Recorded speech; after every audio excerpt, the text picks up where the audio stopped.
اللہ تعالیٰ کی کتاب کا ادب یہ تیسرا ادب ہے اور یہ بڑی بنیادی چیز ہے جس کو سیکھنے کی ضرورت ہے۔ اس حوالے سے پہلی بات یہ ہے کہ اللہ تعالیٰ کی کتاب سے یہاں کیا مراد ہے؟ اس سے مراد قرآن مجید ہے، کیونکہ باقی کتابوں کو ہم تسلیم کرتے ہیں وہ اللہ تعالیٰ کی جانب سے تھیں، ان پر ایمان رکھتے ہیں کہ وہ اپنے اپنے دور میں جب وہ صحیح حالت میں تھیں صحیح رہنمائی کرتی رہیں، اور جن پیغمبروں نے انہیں لوگوں کے سامنے رکھا انہوں نے اللہ کے حکم کے مطابق رکھا اور وہ اللہ کی شریعت تھی، یعنی اللہ نے انہی کے مطابق انسانوں کو عمل پیرا ہونے کا حکم دیا تھا۔ تو اگرچہ آسمانی کتابیں 4 ہیں، تورات، زبور، انجیل اور قرآن مجید، لیکن یہاں اس سے مراد قرآن مجید ہے، کیونکہ اس وقت آسمانی کتابوں میں تحریف ہو چکی، اب وہ کتابیں اللہ تعالیٰ کی نہیں ہیں، جیسے متی، لوقا، مرقس، یوحنا، یہ 4 انجیلیں ہیں، چاروں ہی تحقیق شدہ بات ہے انسانوں نے لکھی ہوئی، لفظ بھی بتاتے ہیں، اور اس ادب کا جو انٹروڈکشن وہ خود کرواتے ہیں یہ تو مقابلہ کروایا گیا تھا بہت ساری انجیلوں میں سے جو لوگوں نے خود یادداشتوں کی بنا پر تحریر کی تھی، 4 کو اس لیے منتخب کر لیا گیا کہ یہ اڑی نہیں تھی، باقی رہ گئی، باقی اڑ گئی تھی، تو یوں یعنی ایک انوکھے انداز میں ان کو سلیکٹ کیا گیا۔ انشاءاللہ اللہ تعالیٰ آپ کو زندگی میں موقع دیں، جب آپ کمپیریٹیو ریلیجنز پڑھیں گے تو آپ اس کو زیادہ ڈیٹیل سے پڑھ سکیں گے کہ پچھلی کتابوں کو ہم یہاں پر کیوں اس طریقے سے اہمیت نہیں دے سکتے جیسی اہمیت ہم قرآن مجید کو دیتے ہیں۔ نبی صلی اللہ علیہ وسلم نے ایک بار حضرت عمر کو دیکھا، حضرت عمر بہت خوش تھے، تورات کا کوئی ورق ان کے ہاتھ میں تھا اور وہ اسے پڑھ رہے تھے۔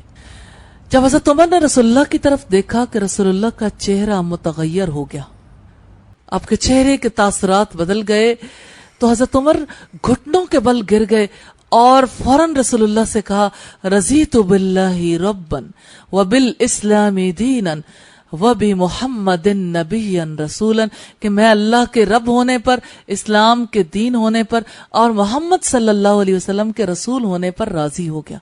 اس کا مطلب یہ ہے کہ حضرت عمر نے پہچان لیا تھا کہ تورات جو ہے اس کا ورق اب ہماری زندگی میں کیا اہمیت رکھتا ہے۔ نبی صلی اللہ علیہ وسلم نے اس موقع پر فرمایا تھا کہ اگر حضرت موسیٰ بھی اب دوبارہ آ جائیں تو وہ اسی شریعت کی پیروی کریں گے جو میں لے کر آیا ہوں۔ اب جس کتاب کا ادب کرنا ہے وہ قرآن حکیم ہے، اس کے علاوہ دوسری کتابیں اب اس درجے کی حامل نہیں ہیں۔ تو اس حوالے سے پہلی بات یہ ہے کہ قرآن مجید کے ادب کی کیا ضرورت ہے، کیوں ادب کریں؟ پہلی دلیل اس کی یہ ہے، قرآن مجید کا ادب اس لیے ضروری ہے کہ وہ اللہ تعالیٰ کی آخری کتاب ہے جس کے ارد گرد باطل پھٹک نہیں سکتا۔ دوسری بات ہے قرآن مجید سیدھے راستے کی طرف رہنمائی کرتا ہے۔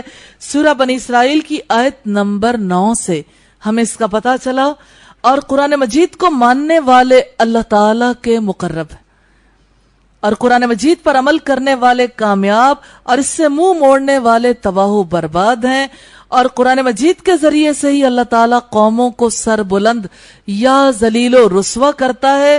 مسلم کی روایت ہے 1897 نمبر پہ، اور قرآن مجید سیکھنے اور سکھانے والے بہترین لوگ ہیں۔ صحیح بخاری کی روایت ہے 5027 نمبر پر، اور قرآن مجید اپنے پڑھنے والوں کے لیے سفارش کرے گا۔ مسلم کی روایت ہے 1874 نمبر پر۔ اور 8ویں دلیل ہے اہل قرآن اللہ تعالیٰ کے خاص لوگ ہیں، یہ ابن ماجہ کی روایت 215 سے پتہ چلتا ہے۔ تلاوت قرآن کے آداب، پہلا آدب یہ ہے کہ باوضو ہو کر تلاوت کرنی چاہیے، دوسرا یہ کہ قبلہ رخ ہو کر تلاوت کرنی چاہیے، تیسرا یہ کہ ادب اور وقار کے ساتھ بیٹھ کر تلاوت کرنی چاہیے، چوتھا یہ کہ ٹھہر ٹھہر کر آہستہ آہستہ پڑھنا چاہیے۔ سورہ المزمل کی آیت نمبر 4 ہے۔ 5واں یہ قرآن مجید کو خوبصورت آواز سے بہترین لہجے میں پڑھنا چاہیے. ابو داؤد کی روایت ہے 4169. اور چھٹی بات ہے قرآن مجید کو 3 رات سے کم میں نہیں پڑھنا چاہیے. ترمذی کی روایت ہے 2948. 7واں ادب ہے خشوع و خضوع سے تلاوت کرنی چاہیے اور رونے کی کیفیت طاری کرنی چاہیے. ابن ماجہ کی روایت سے پتہ چلتا ہے. پھر 8ویں بات ہے تلاوت اس وقت آہستہ آواز میں کرنی چاہیے جب دکھاوے کا خطرہ ہو، کسی کی نماز میں خلل اندازی کا خطرہ ہو اور کسی کو سنانے کی خواہش ہو. یہ ترمذی کی روایت 2019 سے پتہ چلتا ہے. 9واں ادب ہے قرآن کے معنی اور مفہوم پر غور و فکر کر کے تلاوت کرنی چاہیے، کیونکہ اللہ تعالیٰ نے قرآن مجید سمجھنے اور نصیحت حاصل کرنے کے لیے نازل کیا ہے. القمر کی آیت نمبر 17 سے پتہ چلتا ہے. اور قرآن مجید کا سب سے بڑا ادب یہی ہے کہ اسے سمجھ کر نصیحت حاصل کرنے کے لیے پڑھیں. اور 10واں ادب ہے قرآن مجید کی تلاوت غافلوں کی طرح نہیں کرنی چاہیے کہ پتہ ہی نہ چلے کہ قرآن مجید نے کیا کہا.